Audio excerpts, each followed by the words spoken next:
마태복음 18장 10절로 14절 말씀입니다. 삼가 이 작은 자 중에 하나도 업신여기지 말라. 너에게 말하노니 그들의 천사들이 하늘에서 하늘에 계신 내 아버지의 얼굴을 항상 배옵느니라. 너희 생각에는 어떠하냐? 만일 어떤 사람이 양 100마리가 있는데 그 중에 하나가 길을 잃었으면 그 99마리를 산에 두고 가서 길 잃은 양을 찾지 않겠느냐?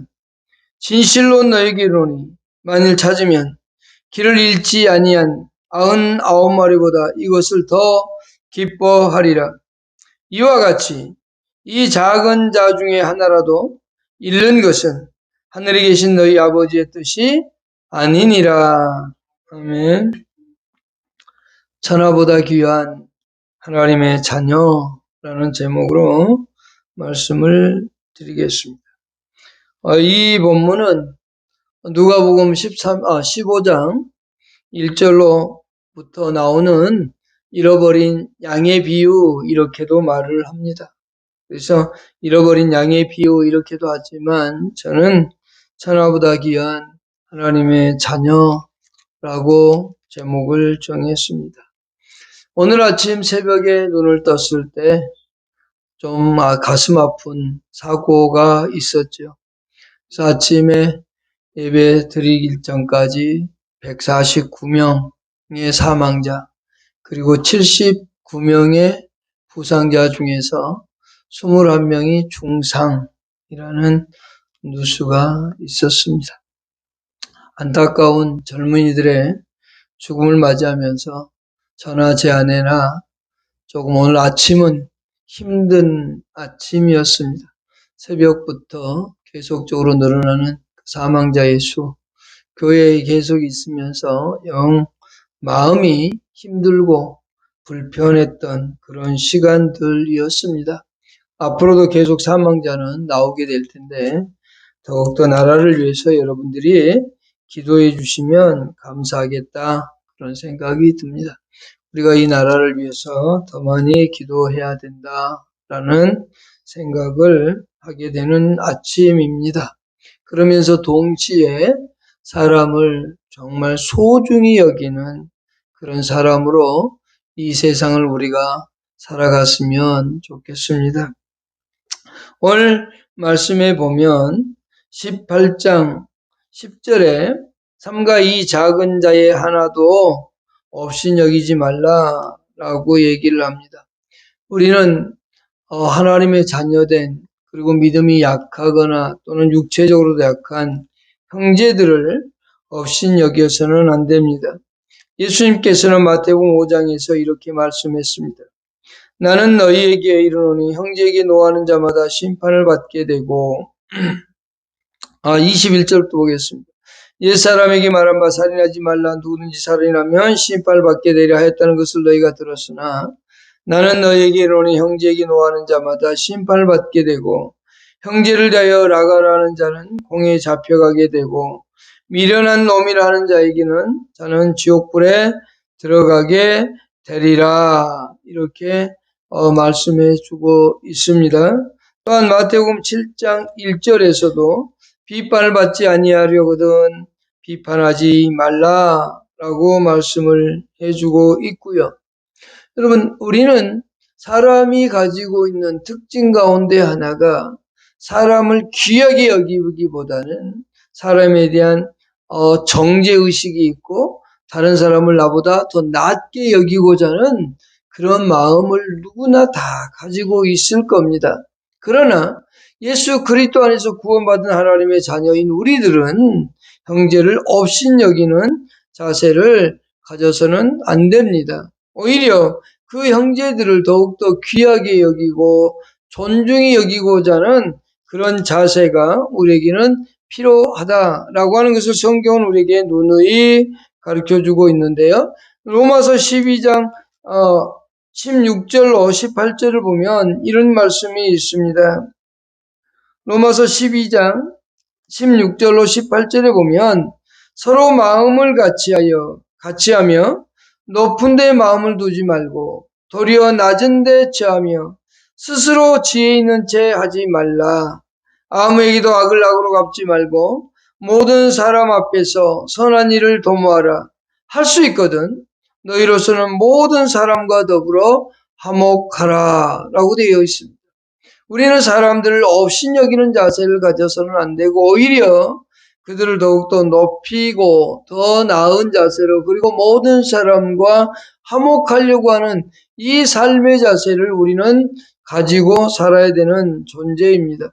빌립보서 2장 1절로 4절에서 보면 주의를 하면서 사람들을 낮게 깔고 나보다 아랫사람으로 보지 말고 그들을 나보다 더 나은 사람으로 그렇게 여기라고 말하지요. 오늘 우리는 본문 속에서 하나님께서 왜 우리를 천하보다 귀하게 여기고 있는가? 하나님께서 얼마나 우리를 귀하게 보시고 있는가를 알 수 있습니다. 그 첫 번째가 10절에 이런 말씀이 있죠. 업신여기지 말라고 말씀하시면서 너에게 말하노니 그들의 천사들이 하늘에서 하늘에 계신 내 아버지의 얼굴을 항상 배옵느니라 라고 되어 있습니다. 첫 번째, 왜 하나님의 자녀가 천하보다 귀한가? 왜 내가 천하보다 귀한가? 라고 하는 자세, 이것을 가져야 되겠죠? 그것은 첫 번째, 천사들의 보호를 받는 사람이기 때문에 그렇습니다. 오늘 본문에 있는 말씀처럼 그들의 천사들이라고 말하죠. 작은 자들을 지키는 천사들이 있다는 겁니다. 작은 자들뿐만이 아니라 하나님을 섬기는 하나님의 백성들에게, 하나님의 자녀된 자들에게 이 천사들이 그들을 지키고 있다라고 하는 겁니다.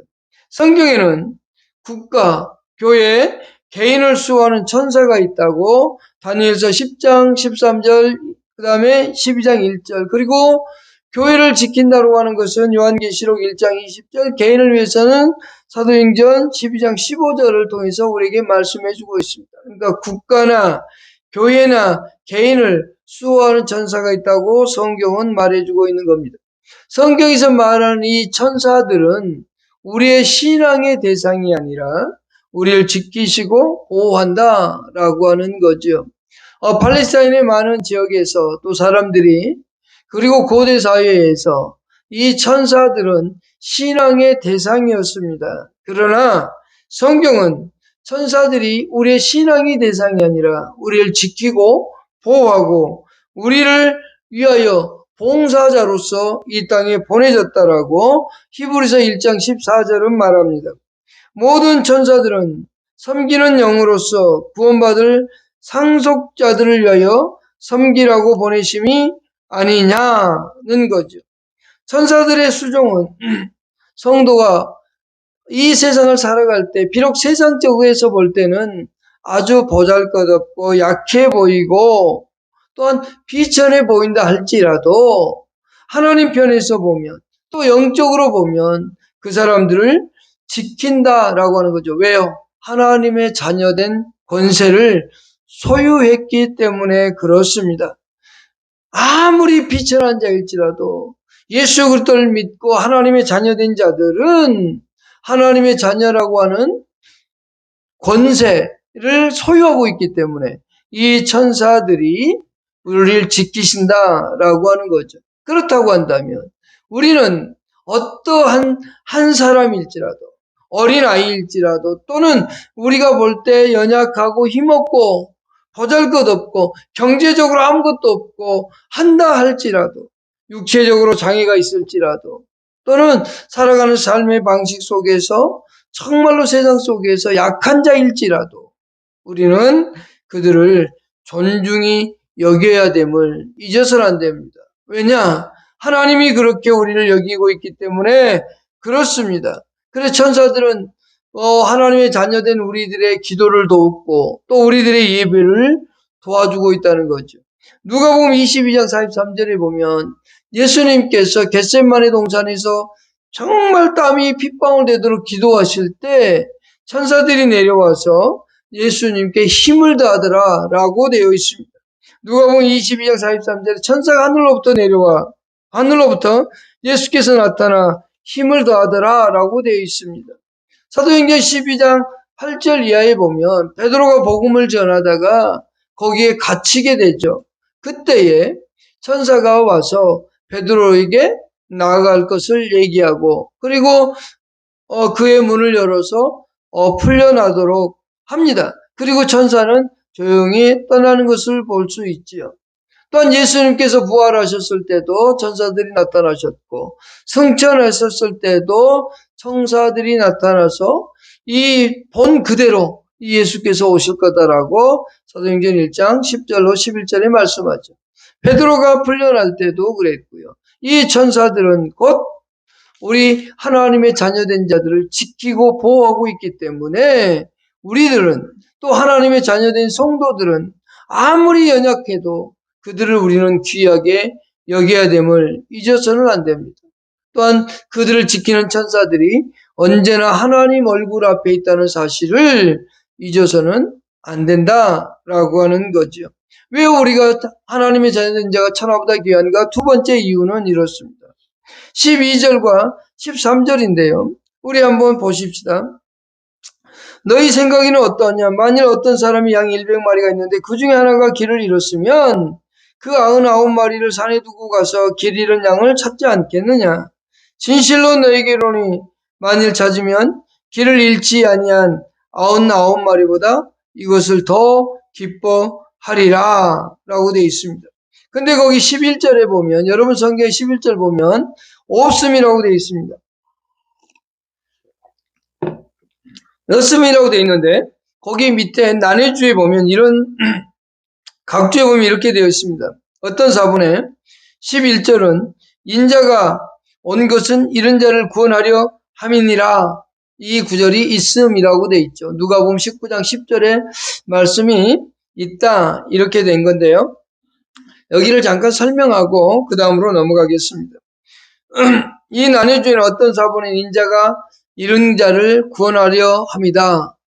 예수님이 온 것은 이른 자를 구원하려 합니다. 라고 누가복음 19장 10절을 인용했는데 이 카리스 주석에 있는 내용을 그대로 읽어보겠습니다. 카리스 주석 마태복음 주석 중에 중권이 있습니다. 상중하로 되어 있는데 그 중권 페이지 795페이지에 보면 이렇게 기록을 해놨습니다.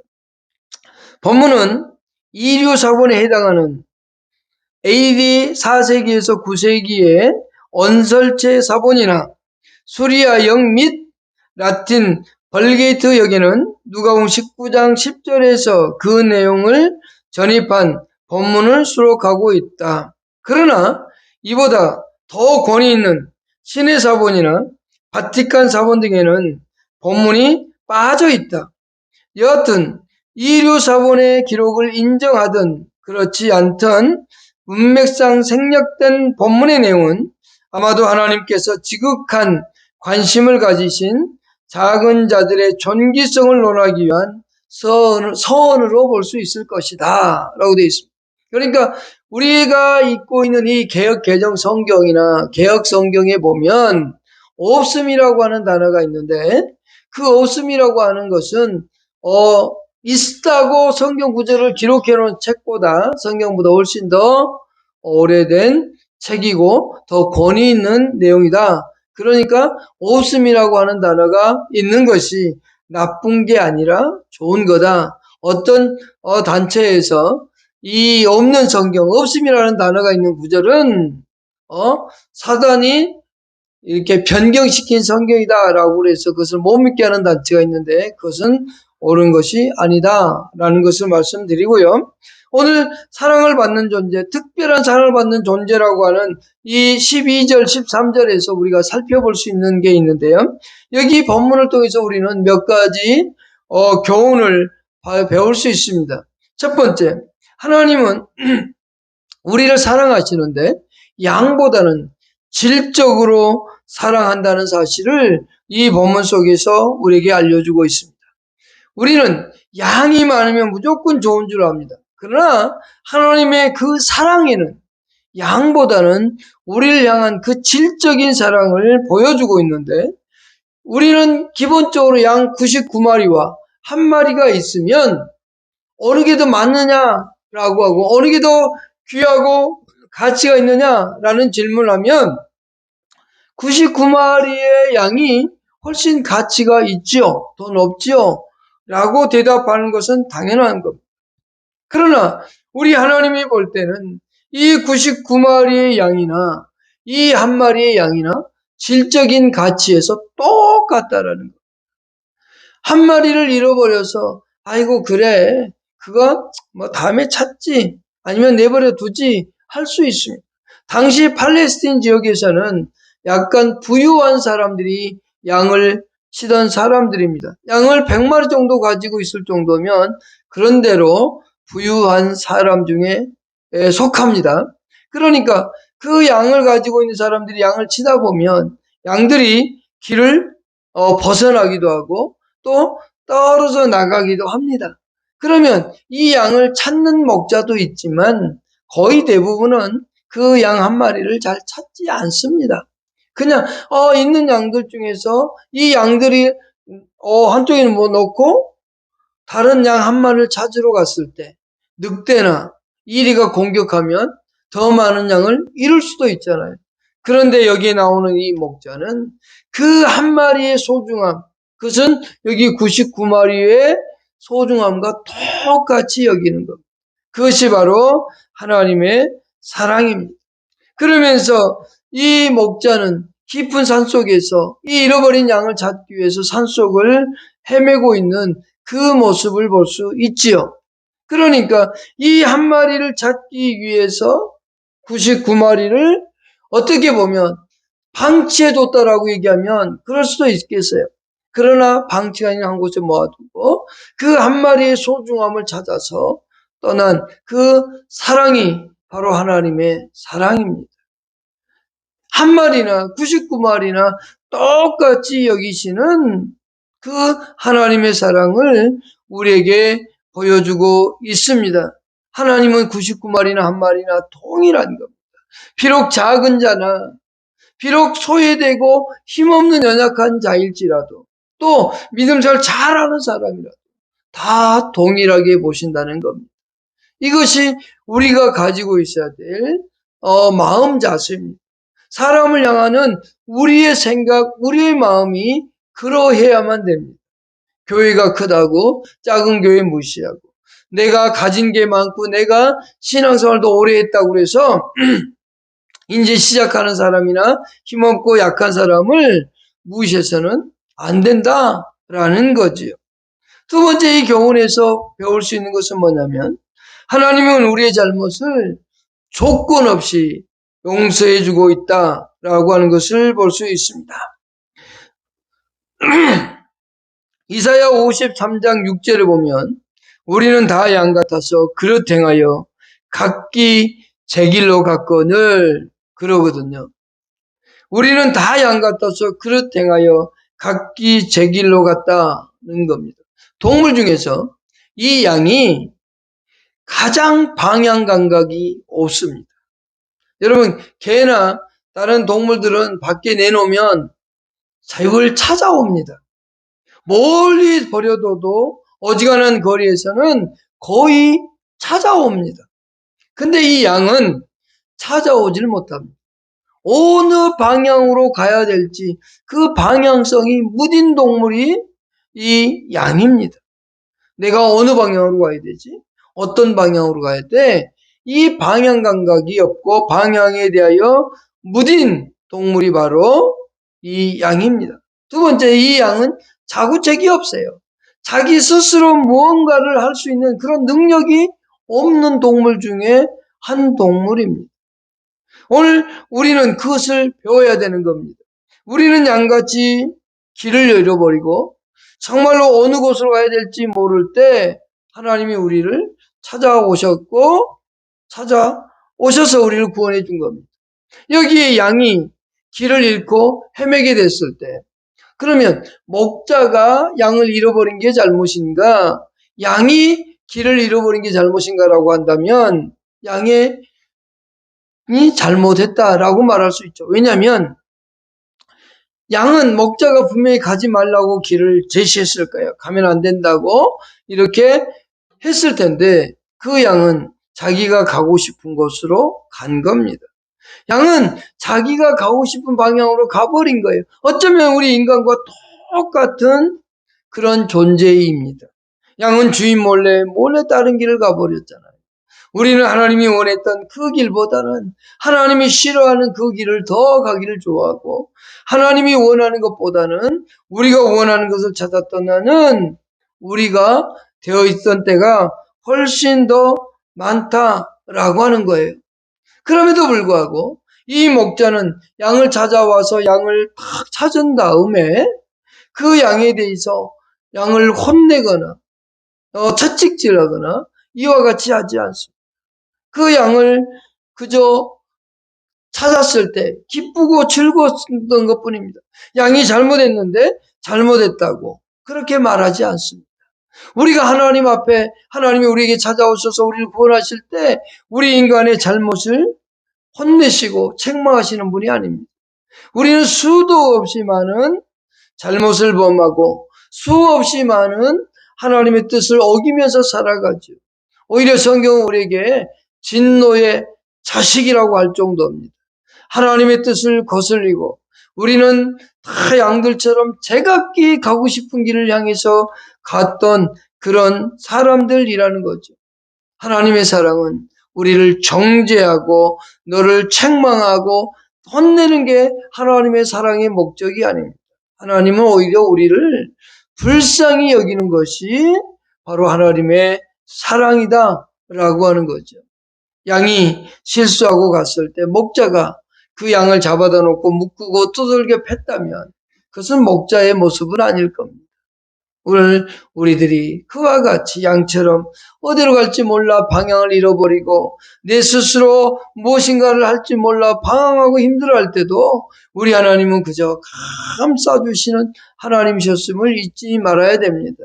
하나님은 우리가 하나님을 어떻게 섬겨야 되는지 여러분 알고 섬긴 거 없잖아요.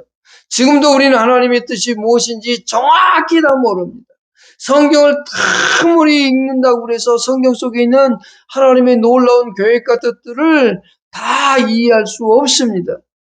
그럼에도 불구하고 하나님 우리를 불쌍히 여겨주시고 긍휼히 여겨주시고 우리에게 한없는 사랑을 부어주신다는 사실을 우리는 잊지 말아야 되는 거예요. 하나님께서는 언제나 우리를 사랑하시고 우리를 붙드시고 있다는 사실을 잊지 않기를 바랍니다. 세 번째 교훈을 받을 수 있는 것은 뭐냐면 하나님의 사랑은 하나님이 우리를 사랑하는 것은 기다리는 것이 아니라 찾아 나서는 사랑이라는 거죠. 여기 길을 잃었을 때 누가 찾아오냐면 야 양은 들어오겠지 기다리지 않습니다. 목자가 찾아가. 걔는 아이고 집 나갔어 안 들어왔어? 좀 있으면 들어오겠지 하면 들어옵니다. 닭도 잠잘 시간 되어지면 들어옵니다.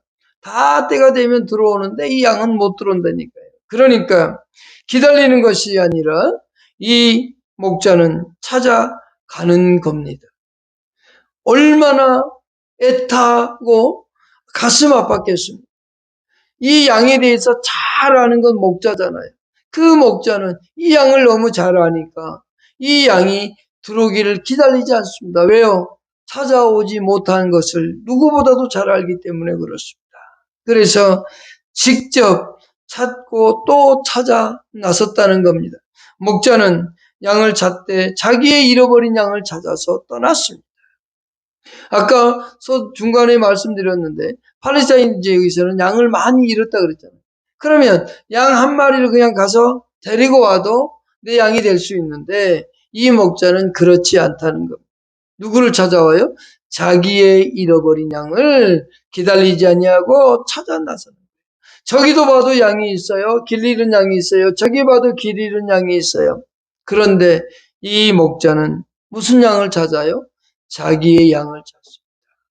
만일 부모가 있습니다. 자식을 잃었어요.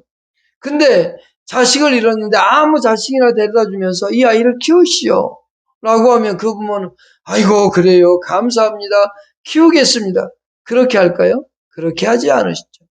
왜요? 찾아 떠나지.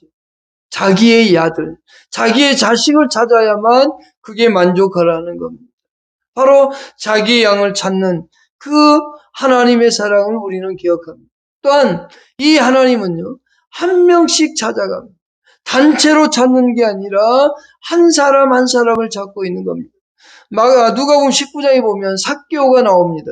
삭개오에게 찾아갔던 이 예수님의 모습, 또한 마리아가 부활했을 때, 이 부활하신 주가 없을 때 고통하고 괴로워하는 그 모습을 보면서 예수님이 마리아야 하고 부르시잖아요. 제자들을 부를 때도 직접 찾아가서 한 사람 한 사람을 부르시고, 사도 바울을 부를 때도 어떻게 해요? 한 사람을 부르잖아요. 계속적으로 찾으시는 이 하나님의 모습을 우리는 볼 수 있는데, 찾는 것을 결코 포기하지 않습니다. 누가복음 15장 4절에 보면 이 잃어버린 양의 비유를 얘기하면서 이렇게 말합니다. 이런 것을 찾아내기까지 찾아다니지 아니하겠느냐. 계속적으로 찾아다니시는 이 목자의 모습을 볼 수 있습니다. 바로 하나님은 우리를 그렇게 계속적으로 찾으시는 하나님인 것을 잊지 않기를 바랍니다. 네 번째, 이 교훈 속에서 받을 수 있는 것은 우리를 찾으시고 잔치를 베풀고 기뻐한다는 사실입니다. 누가복음 15장 5절에 보면 또 찾아낸즉 즐거워 어깨에 메고 라고 되어 있습니다. 그리고 돌아와서 잔치하는 것을 볼 수 있습니다. 누가복음 15장에서 그 예수님께서 목자는 이 양을 찾고 사람들을 불러서 이웃들을 불러서 잔치하고 기뻐하는 것을 볼 수 있습니다.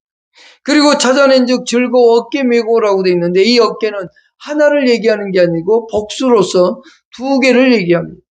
그러니까 이 양이 한쪽 어깨에 이렇게 걸터매고 온 게 아니라 아주 편안하게 어깨에 메어서 옵니다. 양의 입장에서 보면 정말로 힘들고 어려웠고 고통의 시간들이었었는데 이제 평화의 시간을 맞게 되어진 겁니다. 바로 예수 안에 돌아올 때 그렇게 되어진다라고 하는 거죠. 세 번째, 크게 우리가 천하보다 귀한 이유, 하나님의 자녀가 천하보다 귀한 이유는 세 번째는 한 사람이라도 잃어버린 것은 하나님의 뜻이 아니기 때문에 그렇습니다. 14절에 이와 같이 이 작은 자 중에 하나라도 이루는 것은 하늘에 계신 너희 아버지의 뜻이 아니니라고 되어 있습니다. 요한복음 6장 39절과 40절에서도 하나님의 뜻은 단 한 명도 잃어버리지 않는 것이 하나님의 뜻이라고 말씀해 주고 있습니다. 오늘 하나님은 자기의 백성을 한 명도 잃어버리지 않고 찾고 또 찾으시는 하나님인 것을 잊지 마시길 바랍니다. 우리가 하나님의 자녀로서 천하보다 귀한 존재라면 우리 또한 이 세상에 있는 하나님의 백성된 사람들을 찾고 찾는, 그리고 연약한 자를 업신여기지 않는, 사람을 귀하고 소중히 여기는 저와 여러분 될 수 있기를 축복합니다. 기도하십시다. 하나님 고맙습니다.